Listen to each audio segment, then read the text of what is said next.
Viewer beware.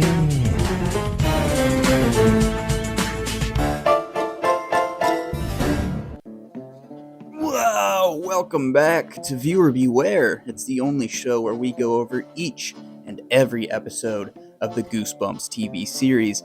And today, it's a special episode because it's not quite a two-parter, but it is two episodes. We have Monster Blood and one more Monster Blood. While it's not a two-parter like other episodes, they're so closely tied together, it doesn't really make any sense to make these two separate episodes, so we're just going to kind of tie them into the same one, so get ready for the long haul. Oh boy.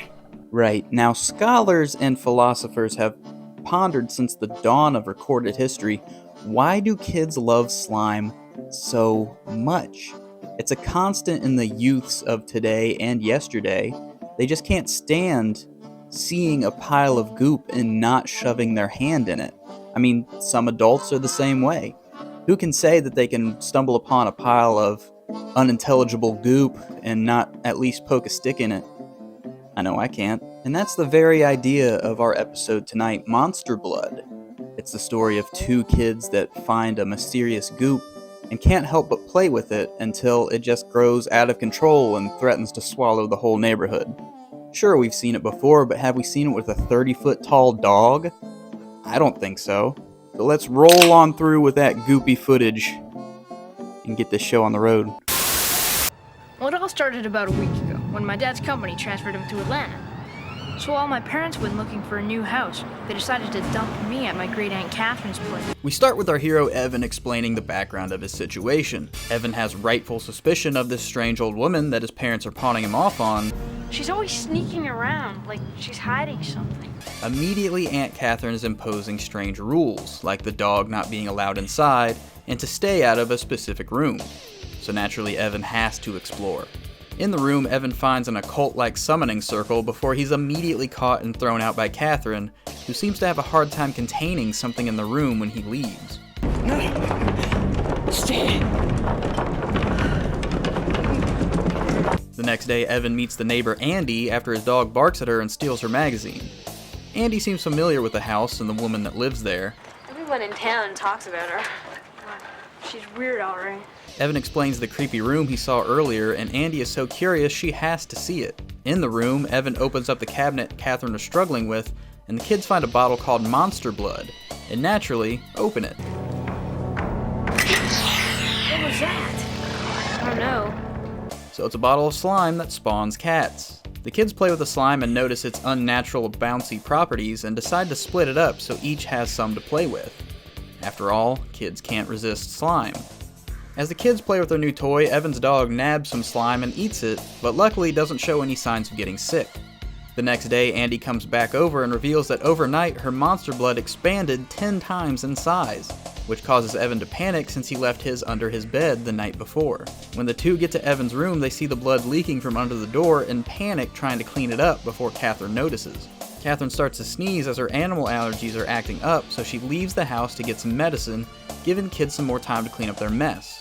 While they clean up, they notice gargantuan dog paw prints in the backyard. It's like we've got a 10-foot trigger running around the neighborhood. Should we go look for him? No. So they decide to deal with that later and just put the Monster Blood in one place, the bathtub. Evan, for some reason, decides to sit on the edge of the tub and the Monster Blood tries to swallow him up. After getting out, the kids scramble all over the place to find some things to stop up the Monster Blood, until Catherine comes back and finds out their secret. Monster Blood. Did I not tell you to stay out of that room? She realizes that if the blood is out, so is Sarah Beth, who is a lady that shapeshifted into a cat. Catherine gives us the background on how Sarah Beth became a cat and also stuck in the Monster Blood. It was almost 30 years ago. It was about midnight, and I smelled something coming from her room. I never would have taken her on as a boarder if I'd known she was practicing dark magic. I tried to throw her out, but I couldn't. She was too strong, too powerful. But I was lucky. Right when she had me, she stepped into the Monster Blood. She screamed like a banshee. She She just so happened to be practicing black magic and then stepped in the goop. Just at that moment, the supersized dog comes back and pushes Sarah Beth back until she accidentally steps in the monster blood again and gets trapped.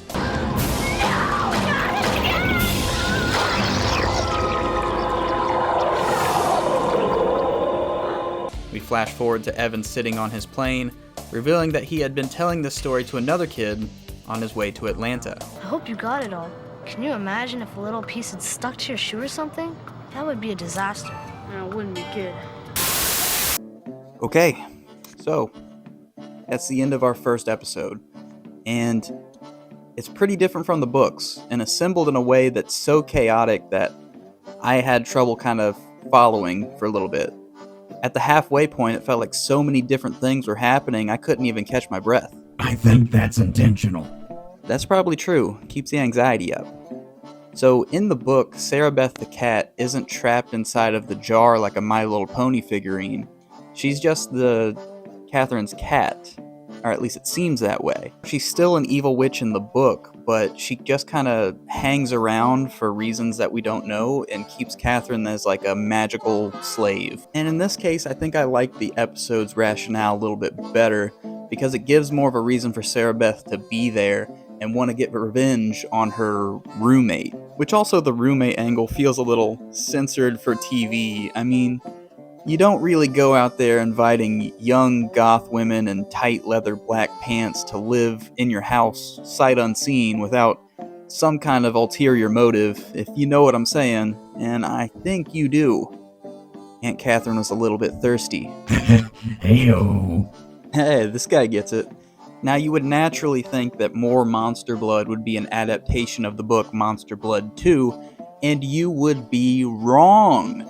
This is a completely original, made-for-TV movie episode of Goosebumps that doesn't adapt any book, it's just kind of a continuation. It's fan fiction, if you will. Usually our two-parters are 40-minute episodes broken up into two things, adapting one book, but this is one book adapted in one half, and then the other half is kind of its own deal. It's sort of out of order and paradoxical and a little bit hard to follow. It's pretty simple, if you're not an idiot. Really? Okay. Well, More Monster Blood is the story of our hero Evan getting on a plane but not wiping his shoes carefully enough, and terror in the sky ensues. Sure, we've seen it before, we literally just watched the first one, so let's just roll that footage, alright?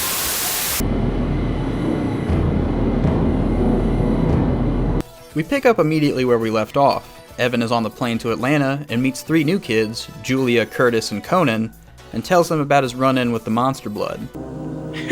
Who is this guy? That's the dumbest story I've ever heard. These three new kids are also flying home from summer camp that was apparently so far away they needed to take a plane to get there, which is ironic considering Conan calls Julia a stuck-up rich girl with parents that pay for everything, while he himself is on the exact same expensive trip she is. But I'm getting off topic. The kids are settling in and getting to know each other more, while below the cabin things are getting wicked. A flight attendant is sent to luggage by the pilot to check out some rumbling and notices a green ooze covering all of the bags before being jumped by the blob.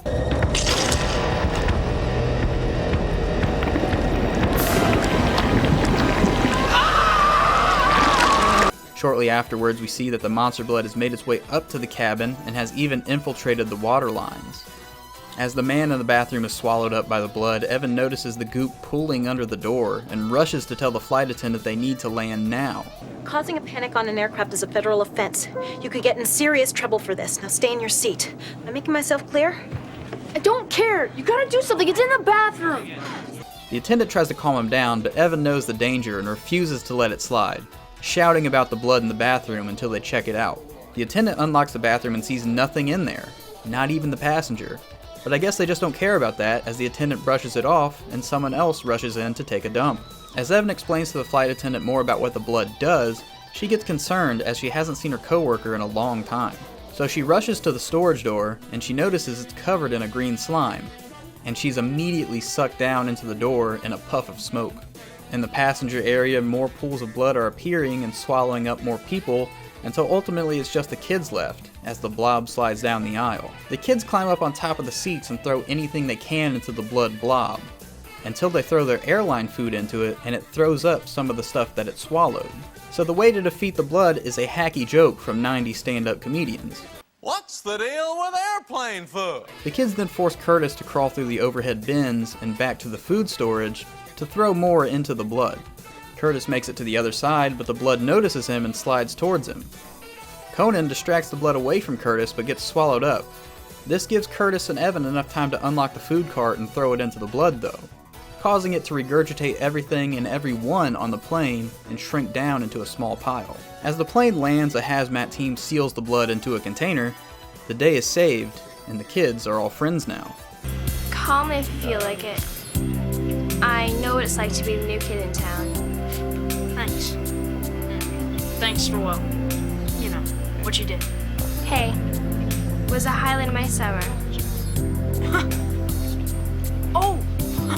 I almost forgot my jacket. I'll be right back. Sorry. Sorry.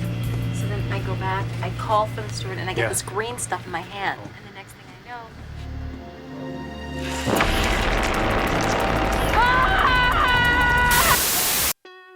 So there's a big bug now. That's the twist.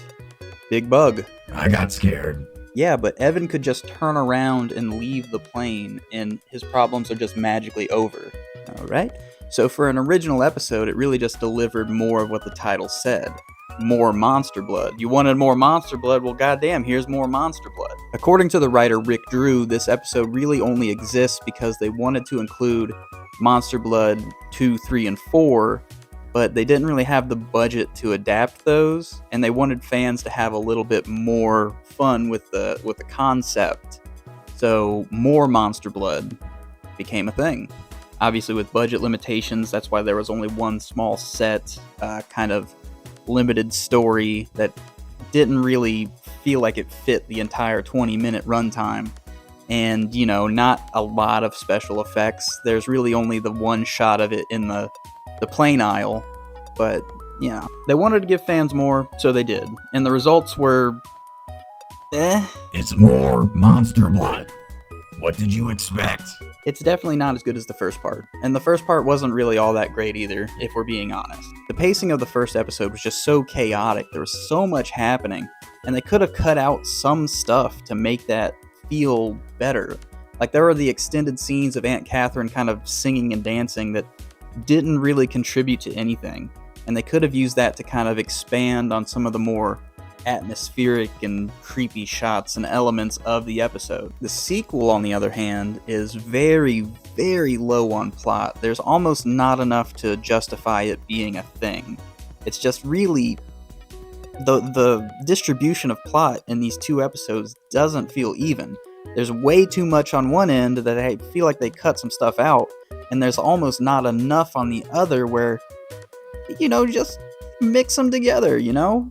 Cut it in half and call it a day, you know? So for that, I'm gonna have to give Monster Blood a 3 out of 5 bumps, and More Monster Blood a 1.5 out of 5 bumps.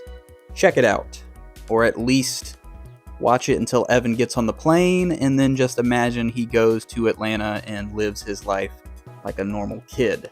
And with that, thank you guys for watching Viewer Beware. I love you all, and I will see you on the next one. Bye-bye. It's like we've got a 10-foot trigger running around the neighborhood.